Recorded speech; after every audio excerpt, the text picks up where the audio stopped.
we're already started. Hand it over here just a second. I'll just give a little introduction so that we know what we're doing here.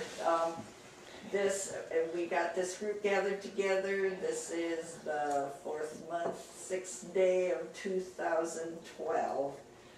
And we're here to holding a monthly meeting in the community building to try to just have a discussion about how this all came about, how people got here, and just start a little conversation kind of old times and history.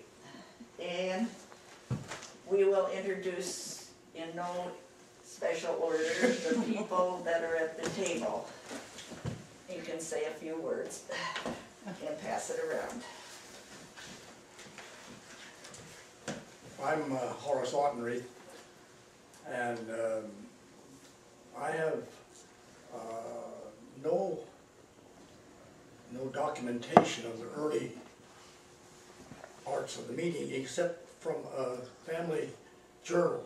And a journal is not the same as a diary. Its journal was written by my great-grandfather, but he wrote it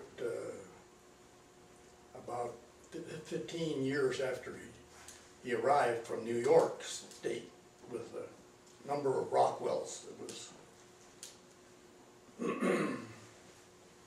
about 1884, and his journal said that the first monthly meeting was held over in what was called the Peckham House, which was set over in the field about a quarter of a mile northeast of the present meeting house, no longer here. I don't know what kind of a shelter they had then, because there was no buildings on the property before they came. It would be useful if you could get the records from the safe of the monthly meeting records. I've never seen those. I don't. Is the safe still here? Yes. Yes. Can you open the safe? Yes, and everything falls out. It would. I think it would be useful if you could find any records in the safe.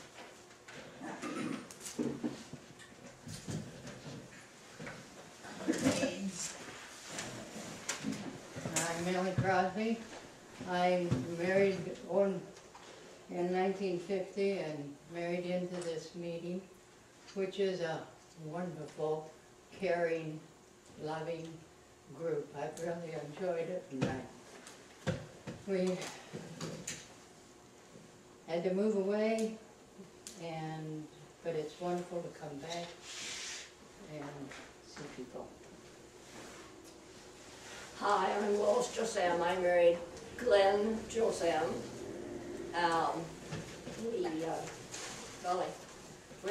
We were pretty long married now, but he was out a bad problem health-wise, and he is now buried. I'm supposed to be out there when I bury too, so we're glad that we have our graveyard with all the other ancient people who are out there, and us more ancient people will be out there too. We're pretty lucky. I guess that's about all I have to say. We did have 2 sons, and so they're still around the area farming yet, and but they no longer come to meeting either, but they are not out of the meeting. Okay, now. I'm Muriel Mott Neifert. Our parents had a farm up Highway 59 for a long, long time. I do echo Lois's thoughts about the cemetery, because that's where our parents reside now.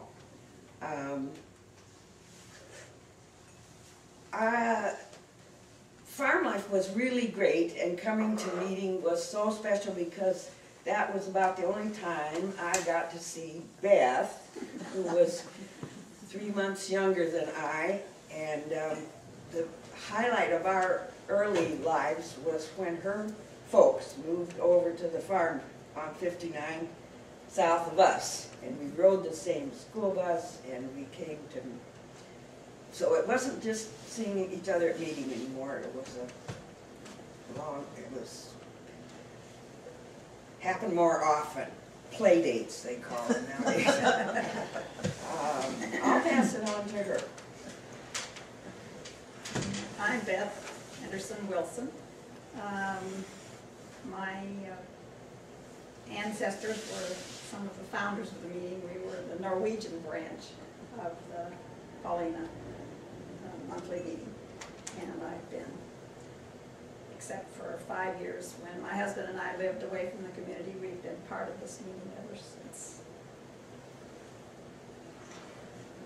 I'm Donald Mott, and I'm the grandson of James and Emma Mott, who moved up here to Mapleside in the early 1900s, and I remember 1905 or Something like that. from Hopewell meeting down at Viola, which is close to Whittier. Grandfather was instrumental in bringing that meeting house that was abandoned or something from Hopewell. In there another date I haven't got, but 1910 maybe, I don't know. It was a while after they came here.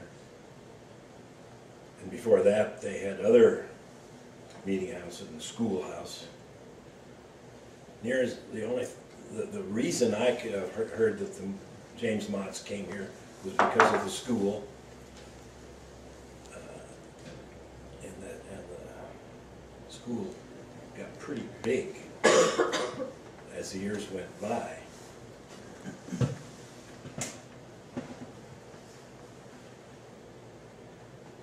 That's, I'll pass this to Galen. I'm Galen Jesem. I'm the son of Alvin and Jesse Crosby Jesem, and grandson of Bertha Thompson Jesem and Anton Jesem. And outside of being a birthright member, I don't have much else to say.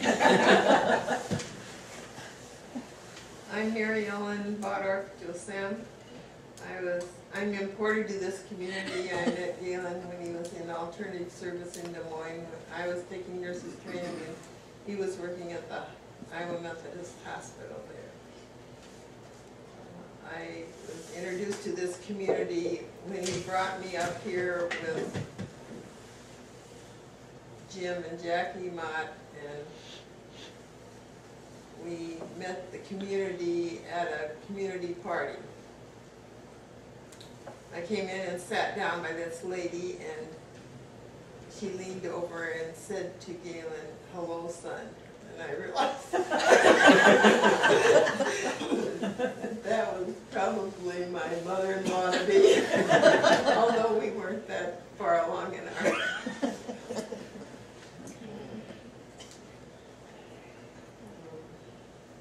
I was warned that I wouldn't fit into the community by my classmates at Iowa Methodist because I had buckles on my shoes. And that they would have to come off before I came up here with Galen. And then I looked over at Jessie, Galen's mother, as she went out, and she had this great big brooch on her coat, and I thought, well, I'm all right now with my buckles. I guess that's about all. John maybe has something to say. John, well, we've got Aline and Dan too. We've got another chair. I'm John Fish. Came into the meeting because of my parents' friendship with the Ottenreys. I think was the introduction, and started coming here when my daughter was Sunday school age. And actually before that, playing volleyball with the young friends out behind the community building. tell a little story about that, that my daughter played on the headstones while we played volleyball as a toddler, and one time we were driving along in the car and she saw another cemetery and she said, "Look, volleyball."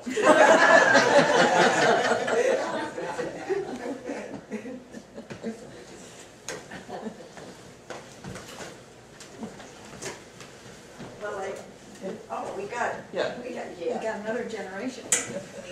Hi, I'm Dan Mott, son of Don Mott, who just spoke, and Dorothy,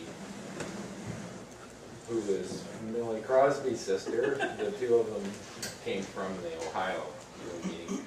So I grew up with the Mapleside Quaker community being a big part of our social life, and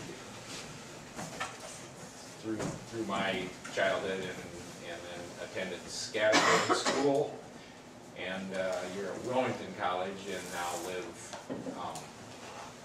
south in Cherokee, a few miles away. I guess that's all.